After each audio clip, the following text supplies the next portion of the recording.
Details చూస్తే కాంగ్రెస్ ను touch చేస్తే మాడి మసైపోతారని సీఎం రేవంత్ రెడ్డి హెచ్చరించారు.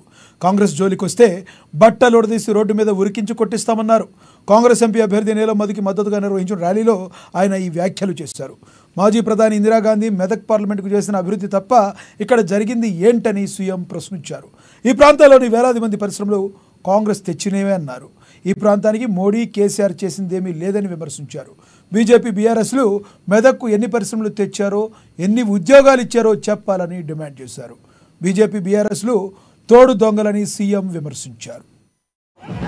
ఈడ కాపలా ఉన్నదేవాడు బిడ్డ ఎవడో తెలుసా? ఈడ వస్తావా రా బిడ్డ, టచ్ చేసి చూడు. హైటెన్షన్ వైరికిన కాకి తగులితే ఎట్లయితుందో కాంగ్రెస్ మీద చెయ్యి పెడితే మాడి మసైపోతావు బిడ్డ. నీ తాతలు ముత్తాతలు గుర్తు రావాలి. కాంగ్రెస్ టచ్ చేస్తే నువ్వు అనుకుంటున్నావేమో నేను జైపాల్ రెడ్డి జానారెడ్డిని కాదు బిడ్డ, మర్యాదగా ఉండనికే బట్టలు ఇప్పదించి రోడ్డు మీద ఉరికించి కొట్టిస్తా బిడ్డ. మా కాంగ్రెస్ పార్టీ కార్యకర్తలతోటి ప్రజలు ఎన్నుకున్న ప్రభుత్వం, ప్రజా తీర్పిచ్చిన ప్రభుత్వం, ప్రజల మన్నన పొందిన ప్రభుత్వం, 100 రోజుల్లో 6 గ్యారంటీల 5 గ్యారంటీలు అమలు చేసిన ప్రభుత్వం. మా ప్రభుత్వాన్ని పడగొడతారా? నువ్వు మోడీ కలిసి, నువ్వు మోడీ చీకట్లో మాట్లాడుకుంటే అయిపోయింది అనుకుంటున్నావా? రా బిడ్డ రా, మోడేస్తాడో మోడీ తాతను తెచ్చుకుంటావు. నీ ఎంబడి ఎవడొస్తాడో రా.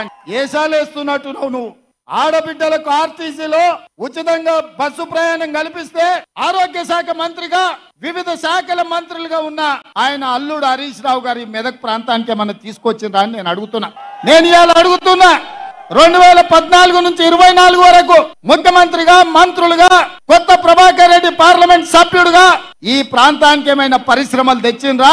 ఈ మెదక్ ప్రజలు ఏమన్నా బాగుపడ్డారా అని నేను అడుగుతున్నా. మరి ఇవాళ మళ్ళీ సిగ్గు లేకుండా బీజేపీ వాళ్ళు, బీఆర్ఎస్ వాళ్ళు వచ్చి మాకు ఓట్లు వేయండి, మేము ఎలగబెడతాం, మీ ఆకిలు అలుకుతాం, మీకు ముగ్గులేస్తాం, మీ ఇల్లు చక్కదిద్దుతామని అబద్ధాల మాటలతో బయలుదేరి నేను అడుగుతున్నా మెదక్ పార్లమెంట్ సభ్యుని, మెదక్ బీజేపీ నుంచి నిలబడుతున్నా రఘునందన్ రావు నేను అడుగుతున్నా, దుబ్బాకలో నువ్వు చెప్పినావు కదా ఎమ్మెల్యేగా గెలిపిస్తే నరేంద్ర మోడీతో కొట్లాడి 1000 కోట్ల రూపాయలు తీసుకొచ్చి దుబ్బాకను అభివృద్ధి చేస్తాను కదా.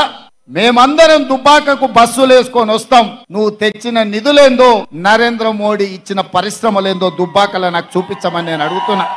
ఇవాళ ఎమ్మెల్యేగా దుబ్బాకలో అక్కడి ప్రజల్ని, అక్కడి రైతులను వంచిస్తే ఆ ప్రాంత ప్రజలు తిరస్కరించిన రఘునందన్ రావు మళ్ళీ రంగు మార్చి మెదక్ పార్లమెంట్ లో ఓట్లేమని అడుగుతున్నాడు. నేను అడుగుతున్న రఘునందన్ రావుకు ఓటేసి ఒకవేళ ఎంపీ అయితే నరేంద్ర మోడీ ప్రధానమంత్రి కాకుండా చంద్రమండలానికి ఏమైనా రాజు అవుతాడా?